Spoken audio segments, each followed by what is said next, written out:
Governor How Declan Thorne's dare hand you? freezes It was mid-reach an for his wine accident. goblet. Lies! The new Believe kitchen what worker you sprints will. across the wedding hall. A This is Navari woman, delicious. traded 3 I'm months glad ago you for like iron. it. Dark skin, You always know. filed teeth, Only for you. green eyes that catch We the cannot chandelier delay. light The like threat is at our creekstones. doorstep. I 300 need your guests turn resolve. to We act stare. now, 40 together. armed guards reach for their weapons. She doesn't slow down. Her boots hammer against the oak floorboards.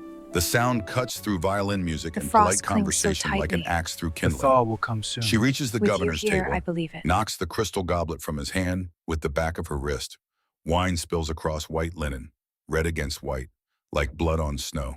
The hall goes silent. Every person holds their breath. Nightshade, she says. Her voice carries in the quiet, clear, certain. In the Blackberry Reserve. Taste it if you don't believe me. Guards surge forward. Steel whispers against leather as swords clear scabbards. Captain Thaddeus grabs her arm. His fingers dig into her sleeve, hard enough to leave marks. She doesn't try to run. She stands there, breathing hard, eyes locked on the governor's face. This is how Marin Ashwood saves a man's life at his own wedding. But the story starts 3 months earlier, with a different kind of poison. August 10th, 1885. Iron Hollow Settlement sits in the valley where 3 rivers meet. Navari territory, the land their people have held for 200 years. For the settlers came with their wagons and their hunger for gold. The council chamber stands at the settlement's heart. 6 walls, 6 torches, 6 elders sitting in their carved chairs around a fire pit that's burned continuously for 60 years. Tonight, the fire throws shadows that dance like spirits.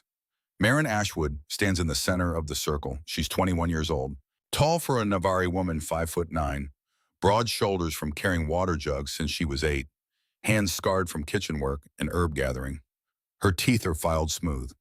Cultural practice. Makes her look less threatening to settlers when she goes to market. Makes her look more acceptable. Makes her look less like what she is. The elders don't look at her face. They look at the ledger, at the numbers written in ink made from oak gall and iron. Elder Tobias Stone reads without inflection. His voice is dry as August grass. Marin Ashwood, daughter of Gideon, 21 years, married to Darius Redstone at 18, 3 years of marriage documented. He pauses. No children. The words hang in the smoke. No children. In the Navari language, there's a word for women like her. Seiko. It means hollow, empty vessel, not a cup waiting to be filled. A cracked pot, something you throw away. The healer has examined both parties, Stone continues. The examination confirms the defect originates with the woman. Darius Redstone shows no impairment. Marin doesn't flinch. She learned not to flinch 2 years ago, when Darius started bringing it up at every meal, every argument, every time she burned the cornbread or forgot to mend his shirt. Seiko, hollow, broken. She's had 3 years to make peace with the word. The council recognizes 2 traditional remedies, Stone says. Exile to the Northern Territories, or trade to a settlement in need of workers. Her father sits in the 3rd row, Gideon Ashwood, 48 years old, council member, respected hunter, the man who taught her to track deer by the way they disturb the underbrush, who showed her which mushrooms heal and which ones kill. He speaks before the elders ask for input. Trade. Quick, too quick, like he's been rehearsing the word, polishing it, getting it ready. The council hasn't requested commentary, Gideon, Stone says. I'm offering it anyway. Her father's voice doesn't shake. Exile kills her. Trade keeps her alive. Marin turns to look at him, makes eye contact, holds it. How practical of you, she says. Her father flinches. But he doesn't argue, doesn't stand up, doesn't challenge 6 elders on behalf of his only child. Stone clears his throat, returns to the ledger. The settler governor of Ironshridge has agreed to accept 1 Navari worker in exchange for reducing our annual iron tribute. The council must vote. Exile or trade. Show hands for exile. No hands rise. Show hands for trade. 6 hands, unanimous. The fire crackles, spits a spark onto the dirt floor where it dies in the dust. Does the Seiko have a name? Marin asks. Stone blinks, looks up from the ledger. Excuse me. You said send the Seiko. My name is Marin. I'd like it in the ledger. For the first time tonight, someone looks at her face instead of the papers. Stone studies her, weighs something in his mind, then picks up his quill, writes, Noted, he says, thank you. Don't thank me, you're still being traded. I know, but at least the paperwork is accurate. One of the younger elders almost smiles. Almost. Then remembers his role and returns his face to Stone. The meeting ends. People file out into the August night. Crickets sing in the grass. Somewhere down by the river, a night heron calls. The world continues like nothing has changed. But everything has changed. Marin walks home alone.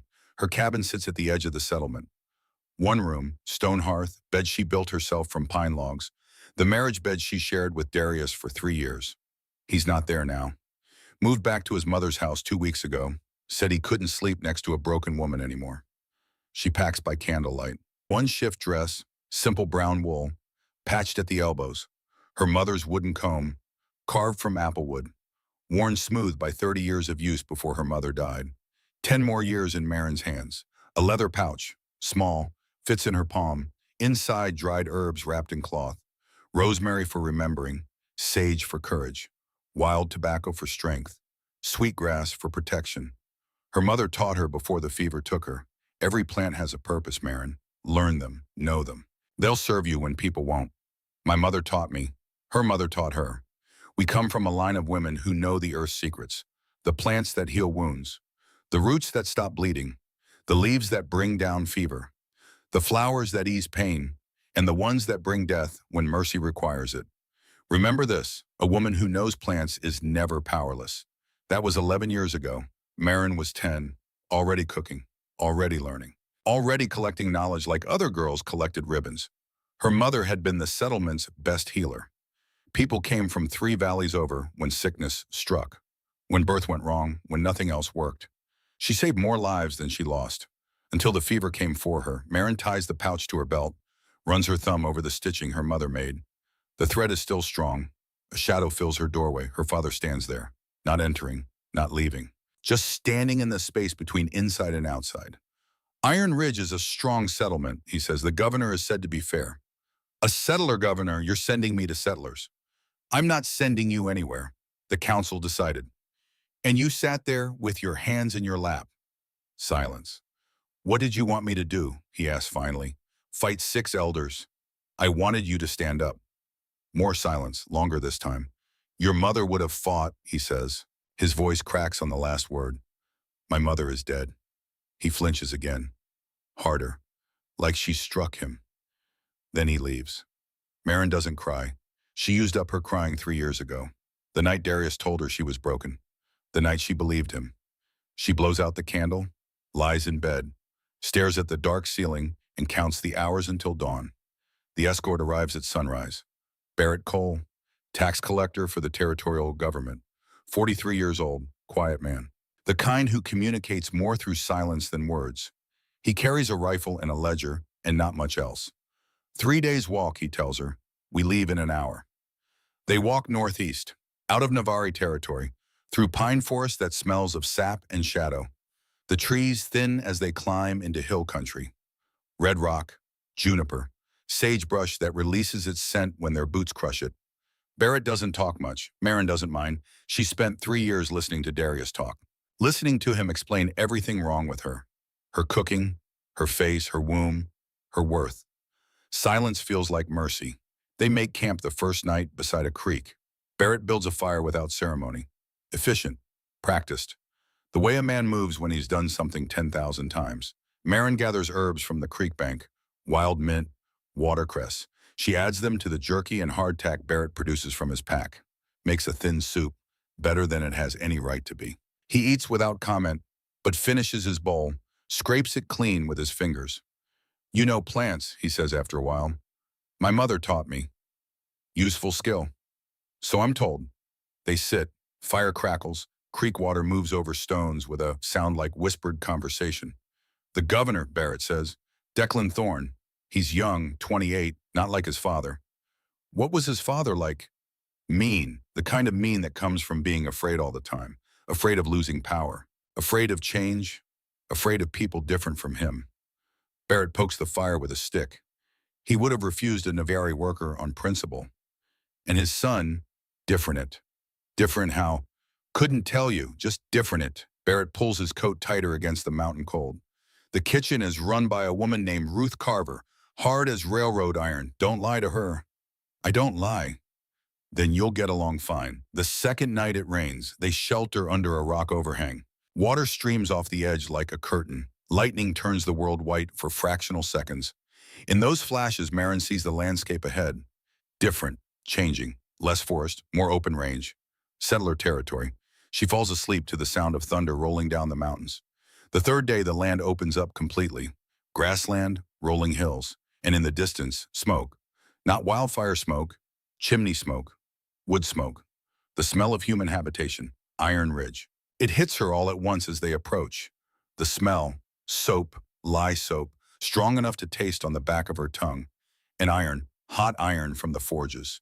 The metallic tang that coats everything. And baked wheat, bread made from flour ground in mills powered by the river. No smoke from sacred fires. No scent of cured leather or dried fish or wild tobacco. Everything is sharp, clean, alien. The town walls rise ahead, timber and stone, guard towers at the corners. The gates stand open. Two guards watch everyone who enters. They see Marin. Their hands move to their rifles, not raising them, not yet, just touching them. Ready. Barrett handles it with blunt efficiency, the way a man handles paperwork. Trade agreement, Navari worker, kitchen assignment. The guards study the papers, study Marin. One mutters something about trouble and watching her close. Marin doesn't acknowledge it, has learned not to acknowledge things like that. They let her through. The staring starts immediately. People stop mid-step, mid-conversation, mid-breath. Children point. A woman pulls her daughter behind her skirt, shields her, as if Marin carries disease. Marin keeps her eyes forward. She's taller than most of them, broader through the shoulders. Her skin is darker. Her teeth are filed, even though she's tried to make herself smaller. Safer, more acceptable. She's still other, still different, still wrong. A boy breaks free from his mother, maybe 7 years old. Freckles and gap teeth in absolute fearlessness. He runs up to Marin, plants himself in front of her. "Are you going to eat us?" he asks. Marin stops, looks down at him. His mother is already moving, already reaching, already apologizing. "Only if you're seasoned well," Marin says. The boy's eyes go wide. His mother yanks him back, pulls him against her skirt, shoots Marin a look that could strip paint. Barrett snorts, almost laughs, catches himself. "Don't terrorize the children," he says. "He asked a question, I answered." They continue through the town, past the smithy where hammers ring on anvils, past the general store with its bins of flour and sugar and coffee, past the church with its white steeple pointing at God. To the kitchen. The kitchen building sits behind the main hall, stone foundation, timber walls, 3 chimneys releasing smoke that smells like roasting meat and baking bread. Ruth Carver meets them at the door. She's shorter than Marin by a full head, maybe 55 years old. Gray streaking through dark hair she keeps tied back with string. Hands scarred from decades of knife work and hot pans. Face that's never wasted time on smiles. She looks at Marin the way you'd look at a horse you're thinking of buying. Evaluating. Name Marin. You're the Navari. Last time I checked. Ruth's expression doesn't shift. Trade or volunteer? Does anyone volunteer to work in a foreign kitchen where everyone stares at them? One did. She lasted a day. What happened? She quit. Said the pressure was too much. Ruth wipes her hands on her apron. What can you do? I cook. Everyone cooks. Navari cook. Navari eat. Someone has to make it edible. Marin almost smiles, almost. What else? Ruth asks. I can taste what's missing in a dish. I know herbs by smell. I know 20 kinds of salt. My mother was our settlement's healer. She taught me every plant in 3 valleys. Which ones stop bleeding? Which ones bring down fever? Which ones ease pain? Which ones kill? Ruth picks up a wooden spoon, dips it in a pot on the nearest stove. The stock bubbles gently, smells like beef bones and onions and thyme. Taste, she says, holds the spoon out. Marin tastes, the stock coats her tongue. She closes her eyes, lets her mother's training rise up through memory. Bone stock, she says. Root vegetables, salt. Everyone can taste that. The stock was boiled too fast. You can taste it in the protein breakdown. Cloudy instead of clear. Ruth's eyebrow twitches. Not quite raised, but close. And you use mountain salt, mineral heavy. It competes with the bone marrow flavor instead of opening it. River salt would work better. Cleaner. Lets the stock speak for itself. Anything else? There's no acid. The fat needs something to cut it. Wood sorrel would fix that, or a splash of cider vinegar. But the sorrel would be better, brighter. Three kitchen workers have stopped what they're doing. They're watching now, listening. One whispers to another. Marin catches fragments. Navari, and telling us how to cook, and something that might be a prayer or a curse. Ruth tastes the stock herself, considers it, sets the spoon down. How old are you? 21. And you're telling me how to make stock? You asked. I did. Ruth picks up a stained apron from a hook, holds it out. Peel station tonight. Potatoes, carrots, onions. If your tongue matches your mouth, I'll move you up. If it doesn't, you scrub floors for the rest of your life. Fair. I'm always fair. I'm never kind. Don't confuse the two. Wouldn't dream of it. Marin takes the apron, ties it on.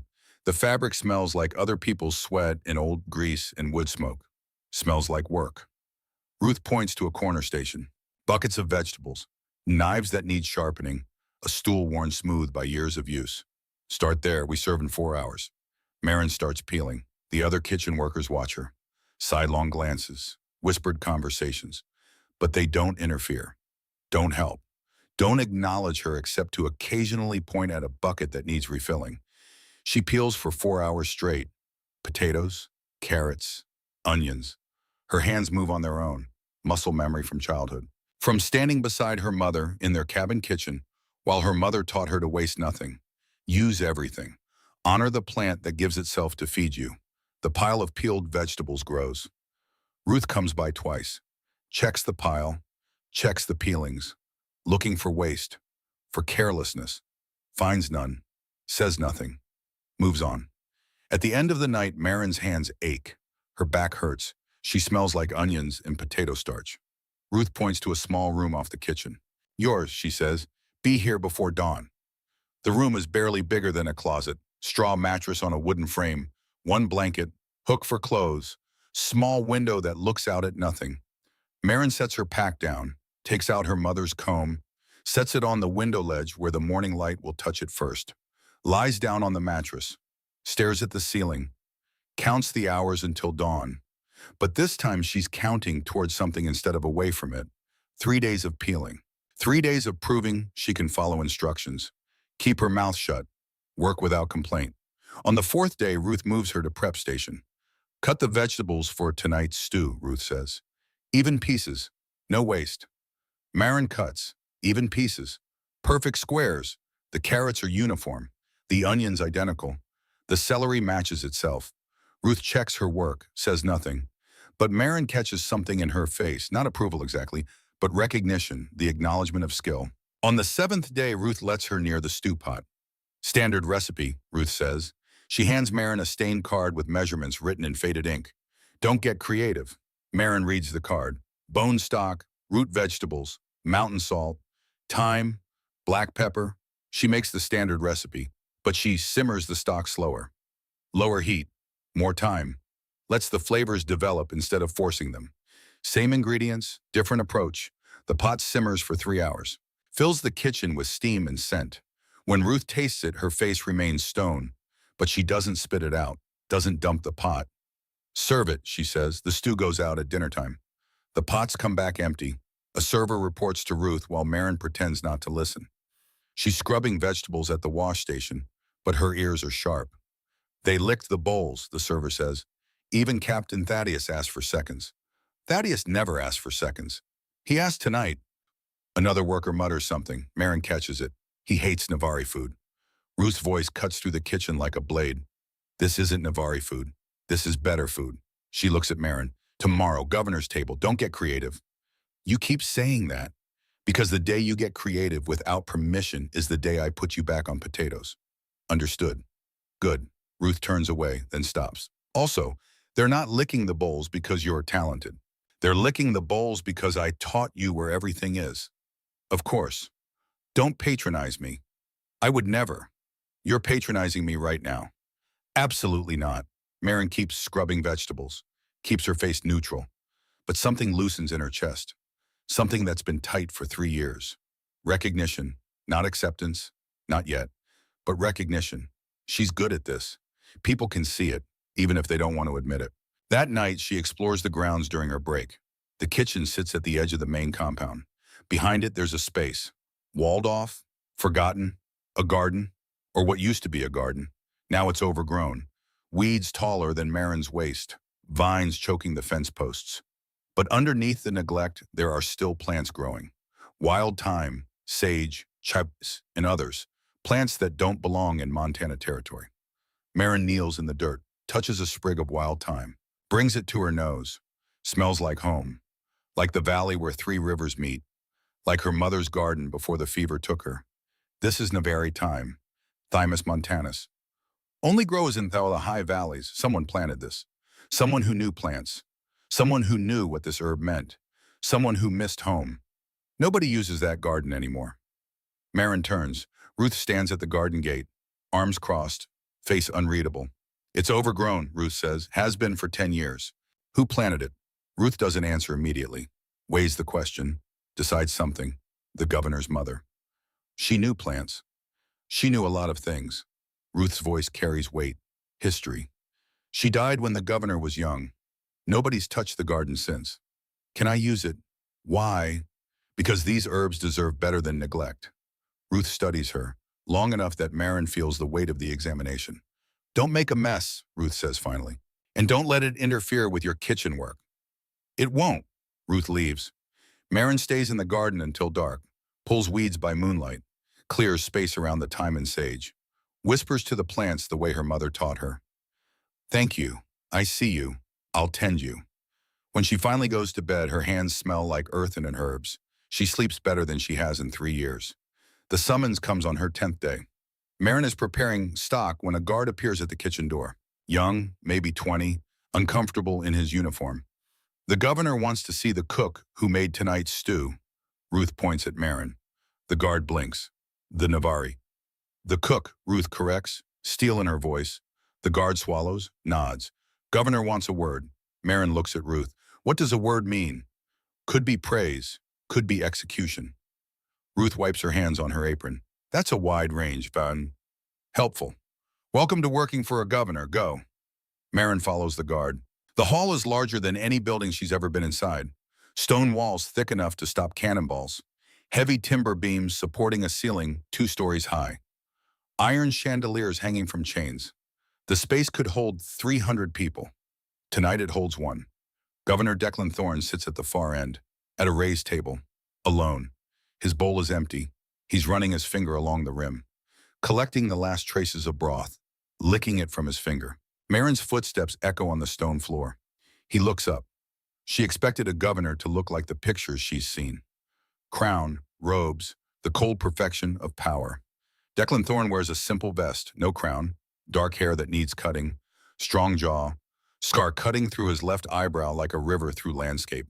His hands show work-rough palms, ink-stained fingers, a callus on his right thumb from holding pens too long. But his eyes, dark, attentive, sharp.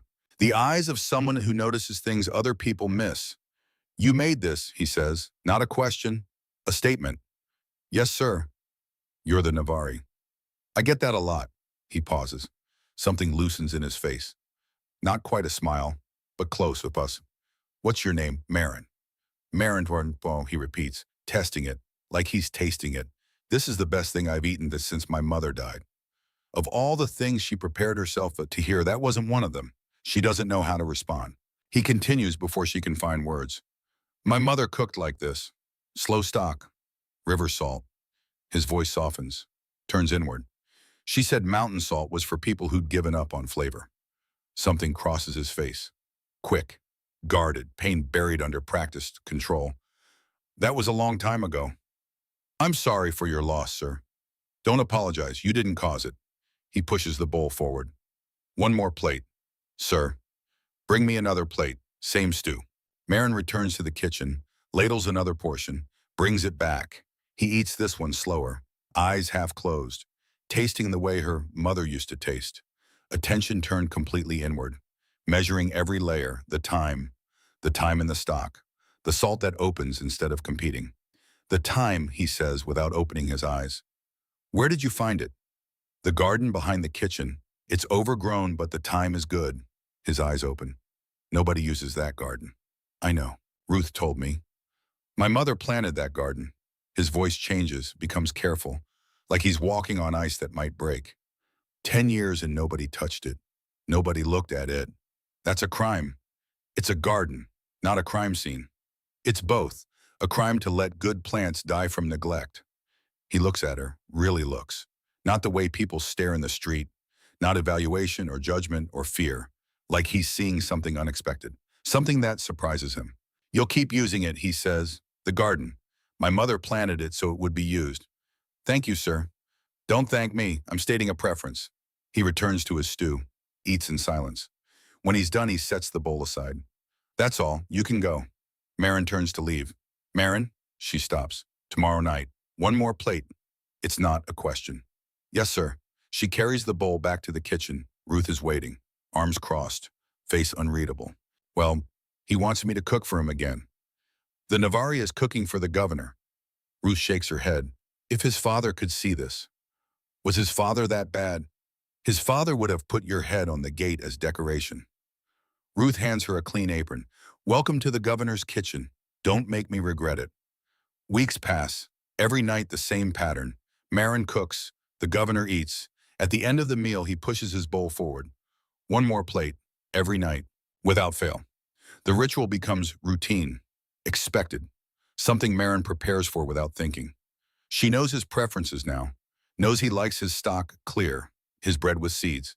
His vegetables cut small enough to eat with a spoon. Knows he eats alone every single night. Ruth gives her more responsibility. Roasts. Bread. Feast day preparations. You're spoiling him, Hiei, Ruth says one morning. I am feeding him. You made 3 kinds of bread last night for one man. He has a varied palate. He has a cook who's trying too hard. I don't try hard, I try correctly. That's what trying hard sounds like. Isolde corners Marin at the flour station one morning. She's the bread baker, 35 years old. Strong arms from kneading, perpetually dusted with flour. What did you put in the morning porridge, she demands. Cardamom. Isolde stares like Marin spoke a foreign language, which in a way she did. In 20 years of kitchen work, Isolde says slowly, nobody has thought to add spice to the morning oats. You've been eating bad porridge for 20 years. That's porridge. That's punishment. Isolde laughs, deep, surprised, a sound that turns heads across the kitchen. She's the first person in Iron Ridge to treat Marin like a colleague instead of a curiosity. The Navari girl is funny, Isolde announces to the kitchen, and her porridge is better than mine. Don't tell anyone I said that. Wouldn't dream of it. You're being smug. Absolutely not. They grin at each other. Something shifts in the kitchen after that.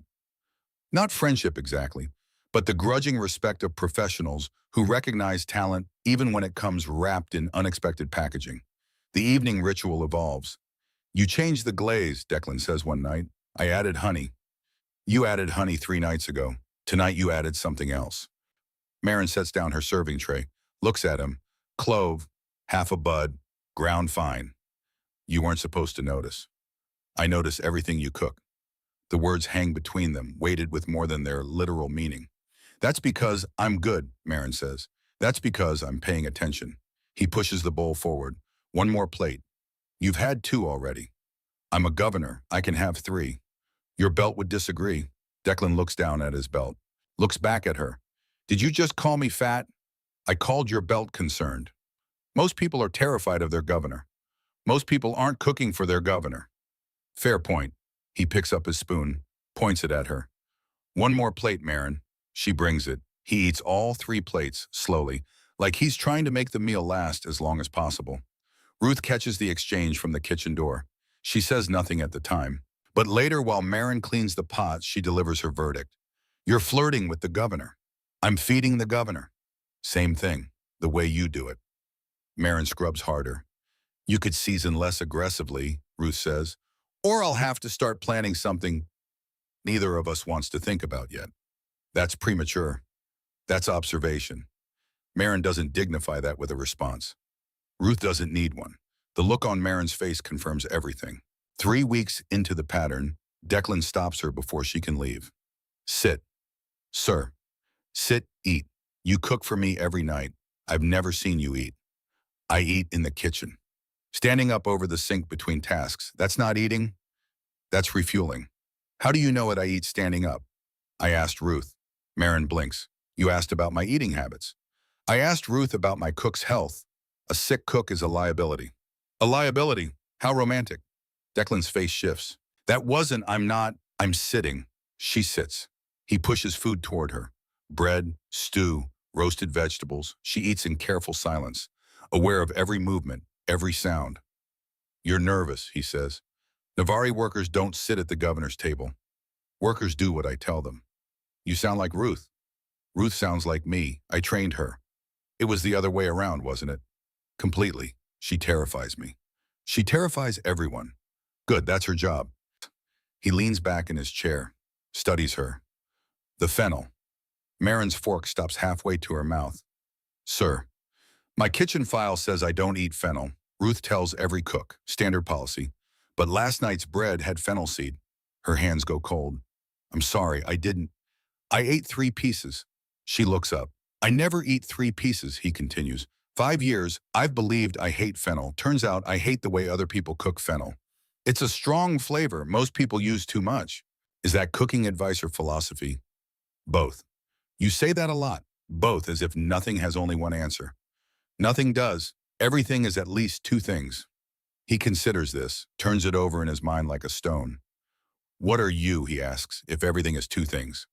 I'm a cook, and I'm the woman who was worth less to her people than the iron they needed. Those aren't the same thing. No, one is what I do. The other is what they decided I'm worth. Silence settles. Heavy, full of things neither of them can say. And if I decided you were worth more, he asks, then you'd be the first. Declan reaches into his vest pocket, pulls out a small iron key on a leather cord. The spice cabinet, back of the kitchen. Ruth keeps it locked, has for 12 years. Nobody uses it without permission. He holds the key out. This is yours now. Marin takes it. The key is warm from his body heat. She puts the cord around her neck, feels the weight of it settle against her collarbone. Don't thank me, he says. You earned it. One more plate. One more plate. She brings it. He eats in silence. When she returns an hour later to collect the dishes, the plate is empty. And for the first time in 3 years, Marin feels something other than shame. She feels seen. 2 months pass. The pattern continues. Deepens. But Marin notices things she shouldn't. One evening, she mentions it to Ruth. Does the governor stay late in the hall every night?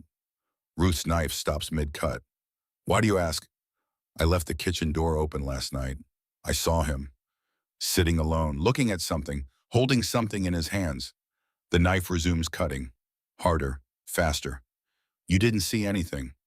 Ruth, you didn't see anything, and you won't leave that door open again. What was he holding? You know I can't answer that. You know what it is. Ruth sets the knife down, looks at Marin with an expression that's almost pity. I've served in this house for 12 years. I know everything. And I know that some things a man hides, he hides for good reason. So I didn't see anything. You didn't see anything. Good. Now peel potatoes. But Marin had seen, through the cracked door, in the firelight, Declan sitting alone at his table, holding something small, turning it in his fingers, something that caught the light with a greenish sheen, something that made his face look like a man traveling very far away and coming back unwillingly. One evening, she collects his bowl and pauses at the table. Sir, why do you eat alone every night? He doesn't look up. Because eating with people requires conversation. Conversation requires performing. I'm tired of performing. What do you perform? Everything a governor is supposed to be. He catches himself. A door that had opened an inch snaps shut. One more plate. You've already had 3. Then one more plate makes 4. She brings the 4th. He doesn't eat it, just sits with it, stares at the surface of the stew like he's reading prophecy in the oil. When she comes to collect it an hour later, the plate is untouched. Cold. And whatever he'd been holding earlier is gone.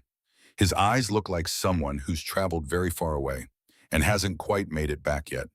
Marin carries the cold stew to the kitchen, tips it into the waste bucket, washes the bowl in silence, and wonders what secret a man can carry that weighs so much he can't even eat. But she doesn't ask, because she knows what it feels like to carry weight nobody else can see, to be defined by what you can't be instead of what you are. She knows that pain, recognizes it. And if Governor Declan Thorne wants to carry his secret alone in a hall built for hundreds, that's his right. She'll just keep bringing him one more plate until he's ready to talk about what's eating him instead. Late September comes to Montana Territory with cold mornings and the smell of dying grass. Marin has been at Iron Ridge for 6 weeks. She knows the kitchen now, knows which stove runs hot, which pots have weak spots in the copper, knows that Isolde sings while she kneads bread, that Ruth drinks coffee black enough to strip paint, that the delivery boy always shorts the onion count by 3. She knows the rhythm of the work, the patterns, the routines that keep 200 people fed, and she knows that every night Governor Declan Thorne sits alone in that hall and asks for one more plate, every single night, without fail. Today Marin is on prep station, peeling potatoes for the evening stew. The pile grows beside her, pale flesh and brown skin. The knife moves in her hands without thought. Muscle memory, the way her mother taught her, waste nothing, use everything, honor what feeds you. Isolde works beside her, sorting through a bin of potatoes, checking each one for rot or damage. She picks one up, small, misshapen, squeezes it. Hollow, she says, tosses it in the waste bucket. No good, can't fill a bowl with an empty potato. The words hit Marin like a fist. Her vision blurs. The knife slips, doesn't cut her, but comes close. Can't fill a bowl with an empty potato. Seco, hollow, broken. Excuse me, Marin says. Her voice sounds distant, like it's coming from underwater. She sets the knife down, walks to the storage room, the small one at the back of the kitchen where they keep the flour sacks and the dried beans. Closes the door, sits on a 50-pound sack of wheat flour, and cries, silently, the way she learned to cry 3 years ago when Darius was sleeping in the next room and she didn't want him to hear. Didn't want to give him the satisfaction of knowing he'd broken something inside her. But it comes out now. All of it. 3 years of being told she's not enough. Never enough. Will never be enough. The door opens. Ruth stands there, holding a clean cloth. She doesn't say anything, just holds it out. Marin takes it, wipes her face. Chief's table in 2 hours, Ruth says. Whatever this is, cook through it. It was just a potato. It's never just a potato. Ruth sits down on a sack across from Marin. This is unprecedented. Ruth doesn't sit during working hours. Ruth barely sits during non-working hours. My daughter couldn't have children, Ruth says. Marin looks up. Did I ever tell you that? No. She tried for 8 years. Every month, the same disappointment. Every month, her husband reminded her she was failing. Every month, she believed him a little more. Ruth's hands rest on her knees, scarred, steady. She died in childbirth. The irony, the one time her body cooperated, it killed her. Ruth, I'm not telling you for sympathy. I'm telling you because my daughter spent her whole life believing she was broken. And the one time she wasn't, it cost her everything. Ruth stands, brushes flour dust from her skirt. The baby survived. My granddaughter, she's 7 now, smart as a whip, laughs like her mother. She looks at Marin, really looks. Broken isn't the worst thing to be Marin. Believing them when they tell you that's all you are, that's the worst thing. What if they're right? Then they're right. But that doesn't mean they get to define your worth. You do that, nobody else. Ruth walks to the door, stops, doesn't turn around. Governor's table, 2 hours, cook through it. She leaves. Marin sits in the storage room for another 5 minutes. Then she stands, washes her face in the basin, ties her apron tighter, goes back to work. That evening she cooks the best stew she's ever made. Grief does something to the hands, sharpens them, makes them more precise, more careful. Like the act of cooking becomes prayer, becomes meditation, becomes the only thing that makes sense when nothing else does. She simmers bones for 4 hours, skims 3 times, even cuts on the vegetables. River salt, wild thyme from the garden she's been tending. The stock turns clear as window glass, golden, perfect. She ladles a portion into the governor's bowl, carries it to the hall, sets it down in front of him, turns to leave. Sit, his voice stops her. Sir, I'd rather not tonight. Sit. It's not a request. She sits. He doesn't eat immediately, just looks at the bowl, then at her. You've been crying. It's not a question. I'm fine. You oversalted the stew by a fraction. You only oversalt when something's wrong. Marin stares at him. You can taste a fraction of salt. You taught me to pay attention. He pushes the bowl aside. What happened? The words come out before she can stop them. Why haven't you asked? He blinks. Asked what? Don't do that. Don't pretend. Her voice cracks. 2 months. You know, I know you know. It's in the trade ledger. Barrett told you. So why haven't you asked? Asked what, Marin? Everyone asks is the first thing. before my name, before what I can do. They ask why I was sent here, what's wrong with me, why I'm Seiko. She spits the word like poison. 6 elders traded me, and you gave me a spice key. You asked for one more plate, and never once. She stops, breathing hard. Never once what? Never once made me feel like a cracked pot. Silence falls between them, heavy, full of things that can't be unsaid. The fire crackles in the hearth. Somewhere in the kitchen, someone drops a pan. The clang echoes through the stone walls. Declan speaks quietly. My mother couldn't have children either. Marin's breath catches. What? My mother, the cook, the one who planted the garden. He looks at the fire, not at her. She tried for years before she had me. The healers called it impossible. My father reminded her every day that she was defective. His jaw tightens. She had me, and died believing she was still broken. Because one child didn't erase 30 years of being told she was worthless. He turns to look at her. His eyes are dark, full of old pain. I don't ask about your womb because the answer doesn't matter. You make 200 people forget they're tired. You brought a dead garden back to life. You taught a governor he doesn't hate fennel. He leans forward. Whether your body works the way they want is the least interesting thing about you. The least. I refuse to make it the first thing you hear from my mouth. Something warm and terrifying fills Marin's chest. The unfamiliar weight of being seen without condition, without judgment, without the invisible measuring stick everyone else carries. One more plate, she whispers. His voice is rough. One more plate. She brings it. He eats slowly. She sits across from him. Neither of them speaks, but the silence isn't empty. It's full, full of understanding, recognition, the quiet acknowledgement of two people who've carried the same weight for different reasons. When he's done eating, Marin collects the bowl. At the kitchen door, she pauses, looks back. He's watching her, has been watching her. Thank you, she says. For what?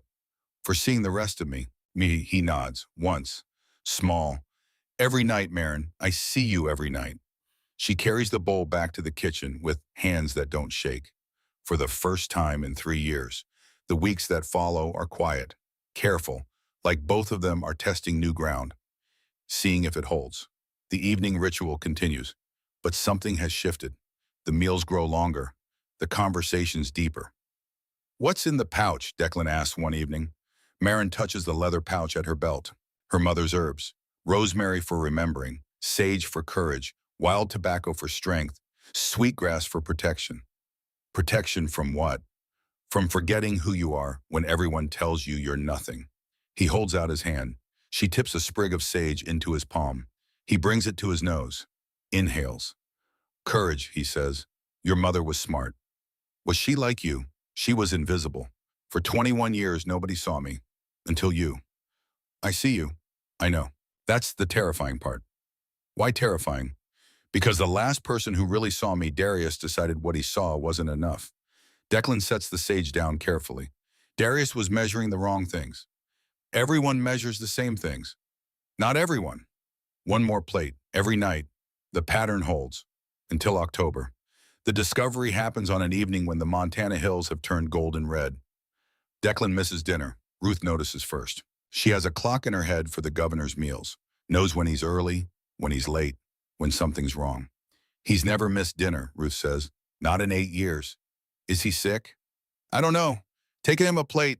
Make sure he eats.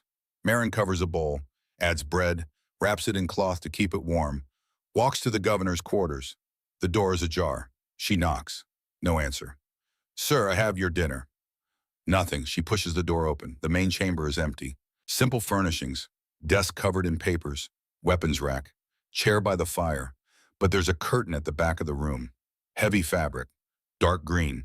She's never noticed it before because it blends with the wall. Tonight the curtain is pulled back, revealing a second room. Small. Hidden. Marin sets the bowl down. Steps closer.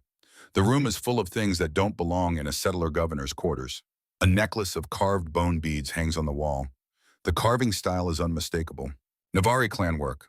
Old style, the kind passed from mother to daughter for generations. A hunting knife rests on a shelf. The blade is etched with symbols. Navari runes, the kind her mother taught her to read. Strength. Protection. Home. A cloth is folded carefully on a small table. dyed in deep green and copper. Iron Valley clan colors, the same colors Marin's mother wore when she married. Dried herbs hang from the ceiling. Bloodroot, moonwort, ironbark. Plants that only grow in Navari territory. Plants used in Navari medicine, Navari rituals. And on the table, letters, dozens of them, tied with leather cord. The paper is yellowed, old, but the ink is still dark. Marin picks one up. The handwriting is delicate, feminine, careful. She reads the first line. My dearest son, today I planted sage in the garden behind the kitchen. The soil is different here, harder, but the sage will grow. It always does. It remembers home even when I must forget. The garden, his mother's garden. His mother wrote in Navari script. His mother was, put it down. The voice comes from behind her. She spins. Declan stands in the doorway, not the main door, a side entrance she didn't see. He must have a private access. His face is white, bloodless, not angry, terrified. Put it down, Marin. She sets the letter back on the table, carefully, like it's made of glass. The door was open. I was bringing your dinner. I didn't mean to. If you tell anyone what you've seen in this room, I will have you sent back to Iron Hollow tonight. The words are flat, final, but underneath them she hears fear, raw, desperate. I won't tell anyone. You don't understand. Nobody can know. If anyone finds out my mother was Navari, if anyone learns their governor has Navari blood, the council will remove me. The settlements will rebel.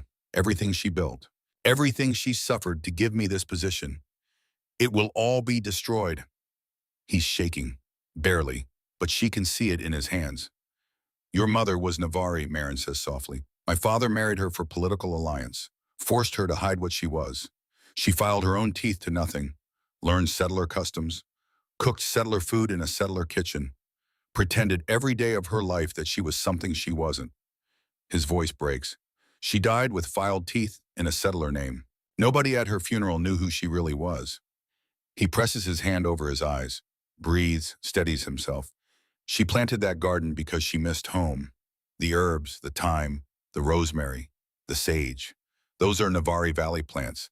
She grew them behind the kitchen because it was the only place nobody looked.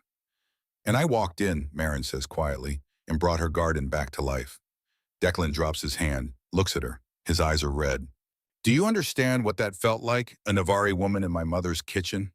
Using my mother's herbs? Cooking the way my mother cooked. His voice drops to almost a whisper. Do you have any idea? Marin doesn't know what to say, doesn't know if there are words for this, for the weight of a secret carried alone for 18 years, for the pain of hiding half of yourself, for loving a ghost nobody else is allowed to remember. That's why you chose me, she says finally. That first night, the stew, it wasn't just good cooking. It reminded me of her. It reminded me of home. His jaw clenches. A home I've never been allowed to claim. Silence fills the room, heavy, suffocating. Please go, Declan says. Marin nods, walks to the door, stops. For what it's worth, she sounds extraordinary. She was. So is her son. She leaves. Behind her, she hears the sound of a plate being uncovered, the scrape of a spoon, then quiet eating. A man alone with his mother's ghost and the only meal that tastes like truth. After that night, everything changes. Declan stops asking for one more plate. The meals continue. Marin still cooks for the governor's table every evening. But the pattern is broken. The ritual is dead. He eats quickly, silently. No conversation, no philosophy, no arguments about spices. When he's done, he stands, leaves. No thank you, no acknowledgement, no one more plate. He moves through the hall like a man wearing armor. And the armor fits so well that sometimes Marin wonders if she imagined the person underneath. He's not eating seconds, Ruth observes one morning. He's busy. He ate seconds when the Eastern Wall collapsed. He ate seconds during the flood of '83. A man who eats seconds during a flood doesn't skip them because he's busy. Ruth sets down her ladle, looks at Marin. What happened? I saw something I shouldn't have. His mother's things. Marin stares. You know, 12 years, Marin, I'm not blind. Ruth stirs the pot. He's afraid. Of me. Of anyone who sees him without the armor. I won't tell anyone. I know you won't, but he doesn't know that yet. Give him time. So Marin gives him time. She cooks. She tends the garden. She teaches Isolde how to make Navari flatbread. She argues with the delivery boy about onion quality. She lives her life. But every night she makes his favorite stew. Every night she adds the wild thyme from his mother's garden. Every night she hopes he'll taste it and remember that someone sees him, knows him, won't betray him. Every night the bowl comes back half-eaten, the bread untouched. October becomes November. The frost becomes snow. The garden dies back for winter, but Marin knows it will return in spring. Good roots always do. December 15th arrives cold and clear. Marin is in the kitchen cutting carrots when Ruth calls her. Sit down. I'm working. Sit down, Marin. Something in Ruth's voice makes her sit. Ruth sits across from her, folds her hands on the table. The gesture is too formal, too careful. Governor Thorne has accepted a marriage alliance. The words hit like cold water. What? Lady Serafina Ashford, from Ashford County, political match, strengthens the eastern border. 4 weeks from today. Full feast, 300 guests. Marin's knife is still in her hand. She sets it down, very carefully, very precisely. You want me to cook his wedding feast. You lead the kitchen. The room tilts, steadies, tilts again. Guest count, Marin asks. Her voice sounds normal, distant, like it belongs to someone else. 300. Triple the saffron, more river salt. Ruth watches her, eyes sharp, missing nothing. Marin, and hair. What else? You love him. The words hang in the air, undeniable. True. I cook for him, Marin says. That's my job. That's not what I asked. It's the only answer I have. She picks up the knife, cuts the carrot. Perfect halves. Even. Symmetrical. Ruth reaches across the table, covers Marin's hand with her own. I know this is hard, but the work doesn't stop. Can you do this? Can I cook? Yes, that's what I do. Can you cook his wedding feast knowing what it means? Marin looks at Ruth, really looks. I'm a cook, and I'm a woman who knows what it feels like to be traded, to be measured, to be found wanting. I can do this because I've done harder things. I've survived worse. Ruth nods, stands. Then let's get to work. The bride arrives 1 week before the ceremony. Serafina Ashford is everything Marin isn't. Tall, golden-haired, elegant. The kind of woman who looks like she was born in silk instead of homespun. Who moves through space like she owns it. Who smiles like she's never had to prove her right to exist. She's beautiful in the way Marin will never be. The way society recognizes. Rewards. Celebrates. Marin is in the kitchen when Serafina walks in on her second day. She crosses directly to Marin's station, picks up a raw carrot, takes a bite. Governor Thorne mentioned you in his letters, Serafina says, crunching. Extensively. Marin keeps cutting vegetables, doesn't look up. I know more about your stew than I know about his politics, Serafina continues, which says something, either about his priorities or mine. I'm sure I don't know what you mean. He called you the woman who taught a settler governor he doesn't hate fennel. Serafina sets down the carrot. That's more interesting than Navari girl. Marin looks up. Serafina is studying her, not with hostility, not with jealousy, with intelligence, the sharp kind, the dangerous kind. I read everything carefully, Serafina says. It's how you survive political marriages. You learn to read what people don't say out loud. And what don't I say out loud? That you love him. Serafina picks up another carrot. And that he loves you. And that this wedding is going to hurt both of you. And that neither of you will do anything about it because duty comes first. She bites the carrot. I look forward to the feast. She leaves. Marin stands at her cutting board, knife in hand, vegetables untouched, unsure whether she's been charmed, threatened, or seen through entirely. Possibly all three. The next 4 weeks pass in a blur of preparation. Marin cooks like she's preparing for battle, choreographs the kitchen like a general positioning troops. 12 workers following her directions. Roasted boar on iron spits. Stewed vegetables in copper pots. Bread in 4 varieties. She works 16-hour days, falls into bed exhausted, dreams of nothing. Doesn't think about Declan marrying another woman. Doesn't think about one more plate. Doesn't think about anything except the next task, the next meal, the next item on the endless list. You're terrifying today, Isolde says one morning. I'm thorough. You rotated the boar baste 3 times in 5 minutes. That's not thorough, that's obsessive. The boar needs attention. The boar is fine. You're the one who needs attention. Marin doesn't answer. Ruth appears at her shoulder. The ceremony starts at noon. You could attend. I have 300 honey cakes to finish. You finished them an hour ago. Then I have other work. Marin. I'm cooking his wedding feast, Ruth. I'm doing my job. Don't ask me to watch him marry someone else. Ruth studies her, then nods. Once. Understood. She leaves. Marin plates honey cakes, each one pressed with a rosemary leaf. Her mother's herb, the herb of remembrance. Remember me. Remember this. Remember what we could have been. She plates all 300. Her hands don't shake. Not once. The ceremony happens beyond the kitchen walls. Drums, cheering, violin music drifting through stone like smoke. Marin seasons the gravy, checks the bread, supervises the plating, doesn't listen, or tells herself she doesn't listen. But her hands know better. They tremble twice. She oversalts the cream sauce. Has to start again. Ruth doesn't comment, just takes the ruined sauce away. Brings fresh cream. At 3 o'clock, the feast begins. Soup, meats, then the stew. The stew Marin has made 100 times. Slow stock, river salt, wild thyme from the garden Declan's mother planted. The garden Marin brought back to life. She ladles it into serving bowls. Watches the servers carry it through the door, into the hall where Declan sits beside his new wife, where 300 guests celebrate a union built on politics instead of truth, where nobody knows the governor is half Navari, where nobody knows his mother died with filed teeth and a borrowed name, where nobody knows he eats alone every night because being seen is more dangerous than being lonely. Through the cracked kitchen door, Marin watches.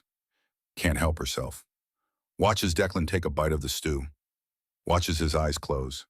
Just for a second. Watches pain cross his face like shadow. Then he opens his eyes, returns to being a governor, being a groom, being what everyone expects. Marin turns away.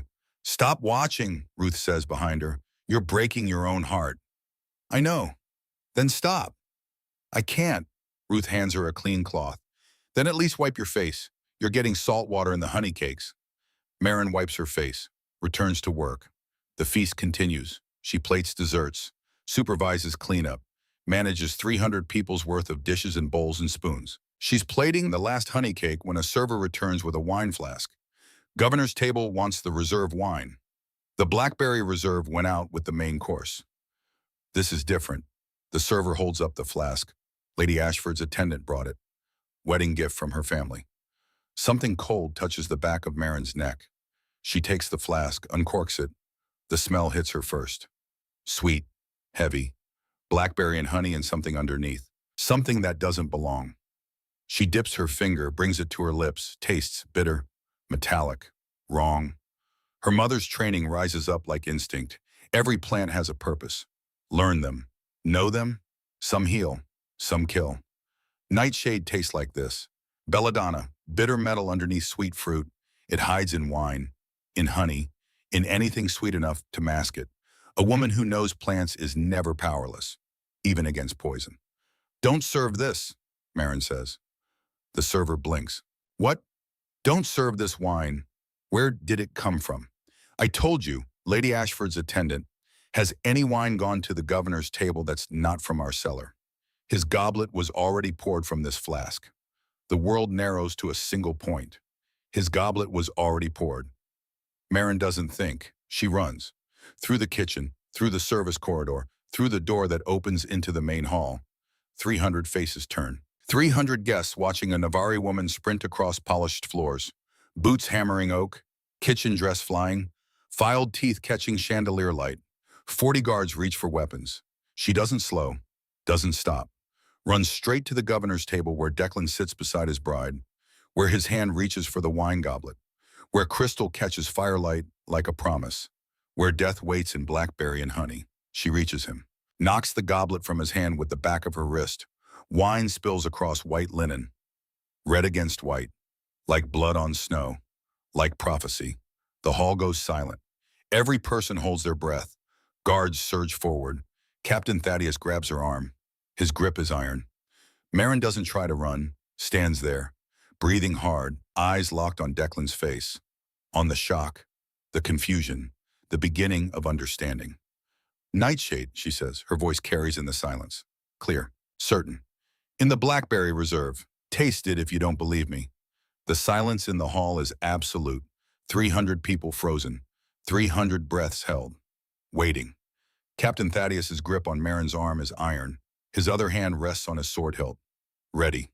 Declan stares at the spilled wine, red spreading across white linen like a stain, like an accusation. Serafina has gone pale. Her hand covers her mouth. The attendant who brought the wine steps forward. Young man, 25 maybe, dressed in Ashford colors. His face arranges itself into outrage. The Navari is lying, he says, voice loud, projecting to the crowd. She's jealous, trying to ruin the ceremony. The words hang in the air. Fine purchase. Marin can see it happening. 300 minds accepting the story. The narrative that makes sense. Jealous Navari worker. Jealous of the beautiful bride. Of course she'd lie. Of course she'd cause trouble. That's what her kind does. Marin doesn't look at the attendant. Keeps her eyes on Declan. Have your healer taste it, she says. If I'm wrong, send me back to Iron Hollow tonight. 3 months of silence. 3 months of half-eaten meals and untouched bread. 3 months of distance measured in things they couldn't say. But his eyes, those dark, attentive eyes that notice everything. They look at her the way they looked that first night, when he tasted her stew and remembered his mother, when something shifted, when he saw her. Get the healer, Declan says. The attendant starts to protest. Sir, this is clearly. Get the healer. Captain Thaddeus releases Marin's arm, gestures to 2 guards. They leave at a run. The hall remains frozen. Tableau. Wedding feast interrupted. Governor standing. Bride pale. Navari cook in the center of it all with wine on her hands. The healer arrives within minutes. Old man? 70 at least. Been tending Iron Ridge longer than most people have been alive. Carries a leather bag that smells like herbs and alcohol and old knowledge. He takes the flask from the table, uncorks it, smells it, frowns, pours a small amount into a clean glass, adds something from his bag. The liquid changes color. Green to brown, his frown deepens. He tastes it, just a drop on his tongue. Spits immediately into a cloth. Nightshade extract, he says. His voice carries in the silence. Belladonna, slow acting, nearly undetectable in strong wine, fatal in 2 days. The hall erupts, voices, shouting, Serafina crying, guards moving, the attendant trying to run. He doesn't make it to the door. 2 guards tackle him, pin him, drag him back. The healer approaches Marin, studies her with eyes that have seen everything. Twice. How did you know, he asks. I tasted it. My mother taught me every poison plant in 3 valleys. Nightshade tastes like bitter metal underneath sweet fruit. I've been a healer for 30 years. I wouldn't have caught this by taste alone. My mother was exceptional. She said a woman who knows plants is never powerless. Ruth appears in the doorway, arms crossed, face unreadable. She's not a healer, Ruth says. She's better. The attendant breaks under questioning. Takes less than an hour. Ashford faction wanting Declan dead. Iron Ridge absorbed into their territory. The marriage was the delivery mechanism. Serafina was unknowing bait. The conspiracy runs deep. 6 men involved, 3 in Ashford County, 3 in Iron Ridge, council members, merchants, people with access, people who wanted a different Montana, one without Navari workers, without tolerance, without change. They're arrested before midnight. The wedding is annulled. Serafina sits in Declan's study afterward. Her dress is stained with wine. Her composure is cracked but not broken. She has the dignity of someone raised to survive catastrophe, to adapt, to endure. I didn't know, she says. Her voice is steady, certain. Declan believes her. Marin can see it in his face. Would he have died? Serafina asks, looking at Marin. Yes. How long, boy? 2 days, maybe 3. Would have looked like fever. Natural causes. Serafina nods, processes this. Her hands fold in her lap, perfectly still. Then I'm glad your governor has someone with a better tongue than I have a family. She stands, smooths her dress. The gesture is automatic. Years of training. Annul it, she says to Declan. Send me home. I'll deal with my father. I'm sorry you were used this way. So am I. She walks to the door, stops, looks back at Marin. For what it's worth, he wrote about you in every letter. Not by name, but I knew. The cook who understands fennel, who tends his mother's garden, who brings him one more plate every night. Her smile is sad, knowing. I knew before I arrived that this marriage was already over. She leaves. The ceremony is annulled by morning. Serafina departs with an armed escort. The conspirators are transferred to territorial jurisdiction, and Marin returns to the kitchen. Because dishes don't wash themselves. Because 300 people made a mess. Because someone has to clean up after grand events. And it's never the people in fancy clothes. The kitchen is empty by midnight. The other workers have gone to bed. Exhausted. Gossip can wait until morning. Sleep cannot. Marin washes dishes alone. The fires are banked low. Just enough heat to keep the water warm. The only sounds are her hands in the water. The scrape of copper against cloth. The occasional pop from the dying coals. Her arms ache. Her back hurts. She smells like onions and wine and the particular exhaustion that comes from holding yourself together through crisis. She's scrubbing the last pot when footsteps echo on the stone floor. She doesn't turn around, knows the sound of those boots, that particular rhythm. "You saved my life," Declan says. His voice comes from behind her. Close, not touching, but close. "I tasted the wine, that's all. You ran across a hall of 300 people, knocked a goblet out of my hand at my own wedding, in front of everyone who could see you, everyone who could judge you. That's not tasting wine." Marin sets down the pot, dries her hands on her apron, still doesn't turn around. "It was going to kill you, and you cared." The words are quiet, simple, true. Marin's throat tightens. "Of course I cared. Why?" She turns then, looks at him. He's still in his wedding clothes, vest unbuttoned, hair disheveled, scar catching the low light, eyes shadowed with exhaustion and something else, something raw. "You gave me a spice key," she says. "You asked for one more plate. You told me my womb wasn't the most interesting thing about me. You let me use your mother's garden." Her voice cracks. "Of course I cared." Marin, don't. Don't what? Don't say something kind right now." "Why not?" "Because I've been cooking your wedding feast for 4 weeks while pretending I wasn't." She stops. Can't finish. Can't say it out loud. "Pretending you weren't what?" The question hangs between them. Heavy, unavoidable. Marin closes her eyes, takes a breath, opens them. "In love with you." The words fall like stones, like confession. Like the truth that's been building for 3 months in one more plate, in wild time, and the particular way he notices everything she cooks. Declan doesn't move, doesn't speak, just stands there processing. Then quietly, "I already knew." Marin's breath catches. "What?" 3 months of fennel bread, every single night, even when I wouldn't eat it, even when I wouldn't talk to you. You still made it, still brought it. Nobody bakes bread for 3 months for someone they don't love. He steps closer. Marin doesn't know what to say. "That's obvious. Isolde figured it out in week 2, said the kitchen is 12 feet wide. Everyone could see it, everyone except you. I thought that you were hiding it." His voice is gentle, almost amused. "Marin, you cook your feelings. Every meal, every spice, every perfectly seasoned dish. You've been confessing for 3 months. I've been listening." The distance between them is less than a foot now. Close enough that Marin can smell wood smoke and wine on his clothes, can see the exhaustion in his face, the fear, the hope. "I'm still barren," she says. "I know. And I'm Navari. I know that too. Your council will never accept me. My council just discovered half of them were plotting my assassination. I think they'll adjust. Despite everything, despite the night, despite the fear and the poison and the weight of words finally spoken." Marin almost laughs. "Your belt is concerned," she says. "My belt can mind its own business." He reaches out, slowly, giving her time to move away, to refuse. She doesn't move. He takes her face in both hands. Work-worn hands, governor's hands that smell like ink and leather and responsibility, and kisses her. It tastes like blackberry wine and copper polish and 3 months of silence finally breaking. It tastes like relief, like truth, like coming home to a place she's never been allowed to have. When he pulls back, his forehead rests against hers. "I don't need you to give me children," he says, voice rough. "I need you to give me one more plate every night for the rest of my life." That's a lot of plates. "I'm a governor. I eat a lot."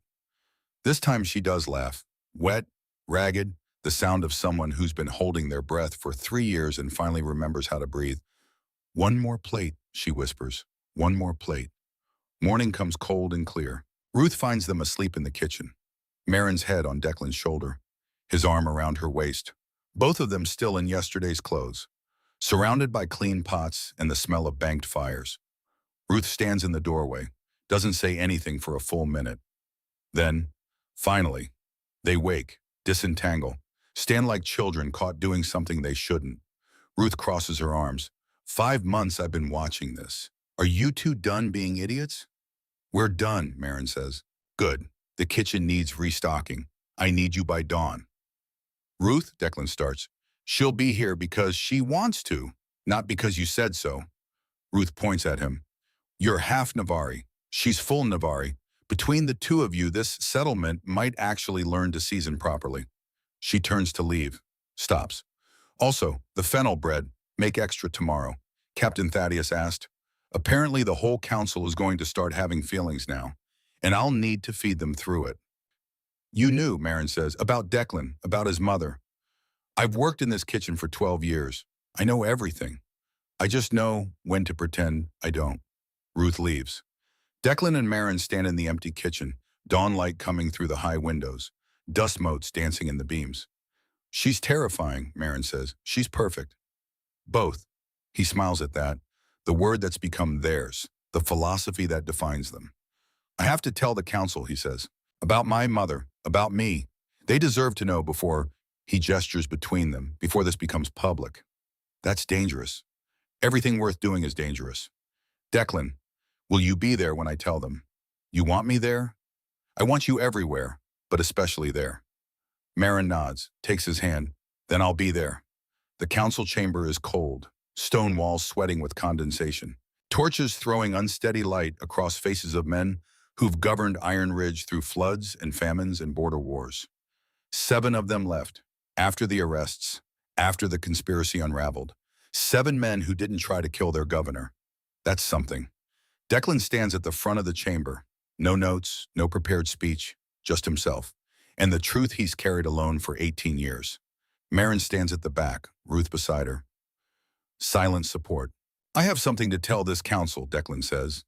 That will likely end my governorship. Captain Thaddeus's hand moves to his sword. Instinct. Years of protecting this man.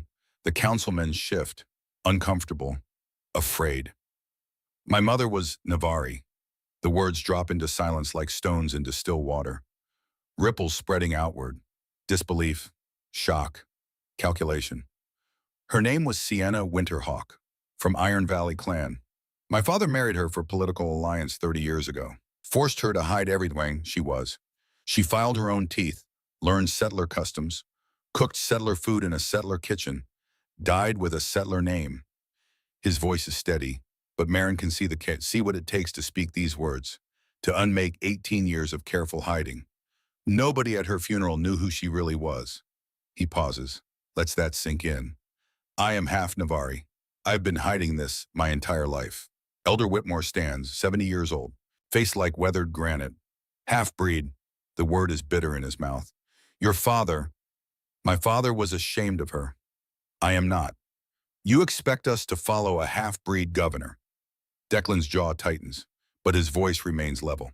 I expect you to follow the same governor you followed for 8 years, who rebuilt the Eastern Wall after the collapse, who negotiated the river trade agreements, who kept this settlement alive through 2 winters that should have killed us. He steps forward. My blood didn't change in the last 5 minutes, only your knowledge of it did. Whitmore's face reddens. There's a word for what you've done. Deception. There's a word for a man who judges a governor by his blood instead of his rule. Declan's voice is cold, sharp. Fool. Whitmore stands there, breathing hard, then turns, walks out. 1 other councilman follows. 5 remain. Captain Thaddeus speaks into the silence. I served your father. He was full settler. Pure blood. Whatever that means. His hand leaves his sword. He was also cruel, petty, beat his servants, taxed people until they starved, pocketed the difference. He meets Declan's eyes. You are half Navari. You are also the best governor Iron Ridge has had in 3 generations. I'll take the half-breed. Thaddeus, Declan starts, don't get emotional. It's unbecoming. Old Cornelius speaks next. 82 years old. Been on this council longer than Declan has been alive. Silent through most meetings. Speaks maybe once a month. When he speaks, people listen. Your mother, the cook. Yes. She made lamb stew with sage and river salt. Declan goes very still. You remember her cooking. I remember eating it every feast day for 15 years. Best food I'd ever had. Rich, complex, tasted like it was made by someone who understood hunger. Real hunger. The kind that comes from losing everything and learning to be grateful for what remains. Cornelius folds his hands. When she died, the kitchen went back to being ordinary. Adequate, but ordinary. He looks directly at Declan. I don't care what blood ran in her veins. That woman could cook. And more importantly, she was kind, patient, treated everyone the same, rich or poor, settler or Navari. He pauses. The Navari girl, the one who cooks now. She cooks the same way. Better, Declan says quietly. Better. Cornelius nods. Then marry her. Make sure the stew stays. He stands, straightens his coat. Also, your mother's garden behind the kitchen. I've been meaning to ask someone to tend it for years. Good to know it's in capable hands. Captain Thaddeus leans forward. Also, that stew recipe, the one the Navari girl makes. Can we get that at council meetings? The food here is terrible. I'll talk to the cook. See that you do. The meeting ends. 5 votes to accept. 2 votes departed. Not unanimous, but enough. Marin meets Declan outside the chamber. He looks exhausted, relieved, like a man who's been carrying weight for 18 years and finally set it down. They know, he says, they know them, and they voted to keep me. They voted to keep the stew. You just happened to come with it. Despite everything, despite the exhaustion and the fear and the weight of revelation. He laughs, takes her hand.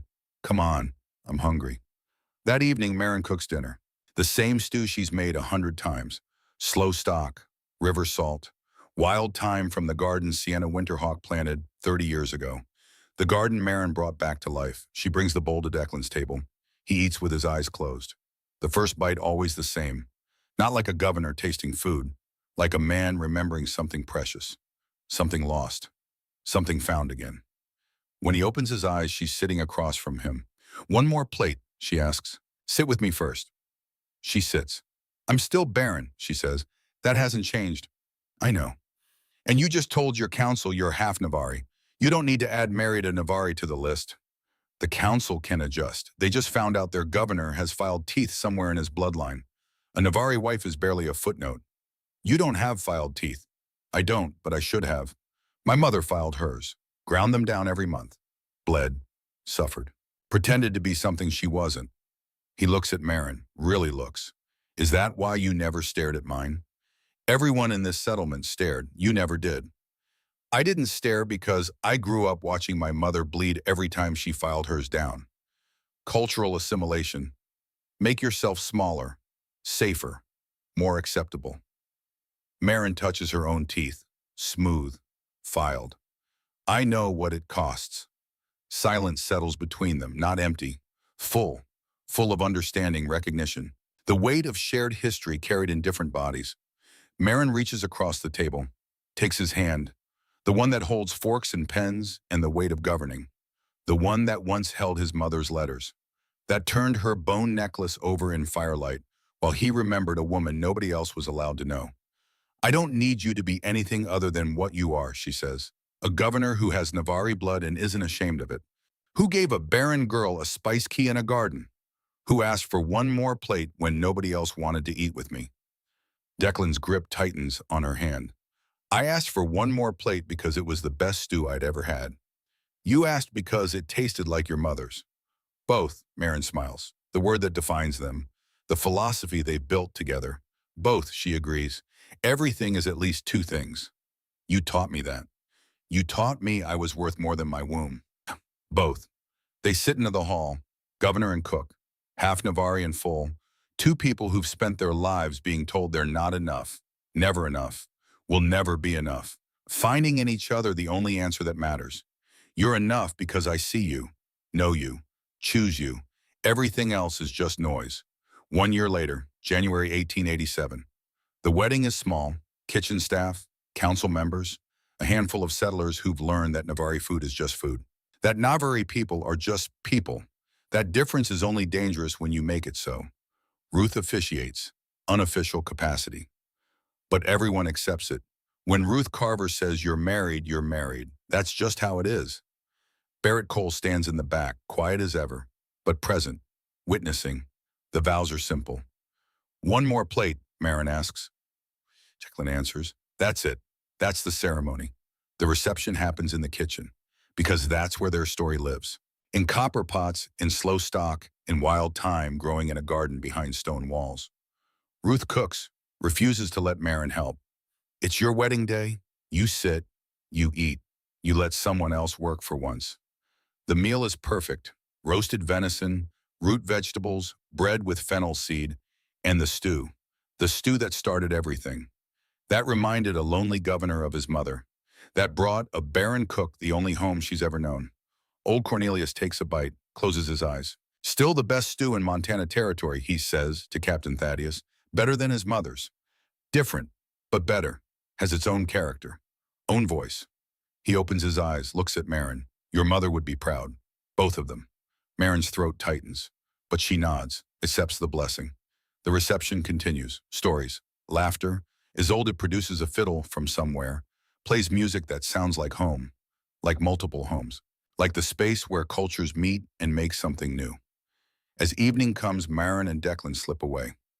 Back to the garden, the one Sienna planted, the one Marin tended, the one that now grows wild and cultivated plants side by side, Navarre herbs and settler vegetables, wild thyme and domestic cabbage, all of it growing together, roots intertwined, feeding each other, making the soil richer than it could ever be alone. My mother planted this garden in hiding, Declan says, standing among the frost-touched plants, afraid someone would see, would know, would use it against her. He takes Marin's hand. You brought it into the light, tended it without shame, showed everyone that these plants belong here, that she belonged here, that I belong here. We belong here, Marin corrects. Both of us, neither of us, all of us. Both. They stand in the garden as the sun sets, as the temperature drops, as the first stars appear in the clear Montana sky. Two people who spent their lives being told they were wrong, broken, not enough, who found in each other the only truth that matters. Worth isn't measured in bloodlines or wombs or the ability to fit into boxes others built. Worth is measured in the lives you touch, the gardens you tend, the plates you bring when someone is hungry, the way you see people when everyone else looks away. That's legacy. Not children, not pure blood, not perfection, just showing up, doing the work. Being seen, being known, being enough. The voice that speaks now is older, weathered by time and responsibility, but steady, clear, full of memory that refuses to fade. My mother planted a garden in hiding. My wife brought it into the light. That's the difference between shame and legacy. One hides, the other grows. I'm 78 now. Marin is 71. We never had children. The council voted to accept this truth the same way they accepted my blood, pragmatically. Because good governance matters more than bloodlines. Because a settlement survives on capability, not purity. The garden still grows behind the kitchen, tended now by others. Young people who never knew Sienna Winterhawk, who never tasted her cooking, who never saw her file her teeth until they bled. But they know her herbs. They cook her recipes. Passed down through kitchen workers who learn from Marin, who learn from Ruth, who learn from the woman who was never allowed to teach in her own name. Barrett Cole died last year, quiet to the end. At his funeral, people spoke of his fairness, his silence, the way he escorted a frightened Navarre woman to a foreign town and didn't let fear define the journey. Ruth Carver is 85 now, still works in the kitchen, still terrifies everyone. Her granddaughter is 27, married, expecting her first child. The line continues. Different, but continuing. Isolde teaches bread making to settler and Navarre children together. They learn that flour doesn't care about blood, that yeast rises for everyone, that food is just food until we make it a weapon. 30 years have passed since that winter wedding. The garden is still there. The recipes survive. And every evening at the governor's residence, because yes, they finally made me move out of those sparse quarters, Marin brings dinner. And I ask the same question I've asked for 30 years. One more plate. She smiles, still sharp, still seeing everything. Always. That's legacy. Not monuments, not statues, not names carved in stone. Just seeds planted, gardens tended, plates brought to people who are hungry. One more plate every day until the work is done, which it never is. Which is the point. The garden grows quiet. Spring rain begins to fall, gentle, nurturing, feeding the sage and thyme and all the plants that remember home even when transplanted to foreign soil. And somewhere in the kitchen a pot simmers, stock made from bones and thyme, and the particular alchemy that happens when you refuse to let good things die, when you tend what others neglect, when you see what others miss, when you bring one more plate to someone who sits alone every night, without fail, until alone becomes together, until broken becomes whole, until both becomes enough.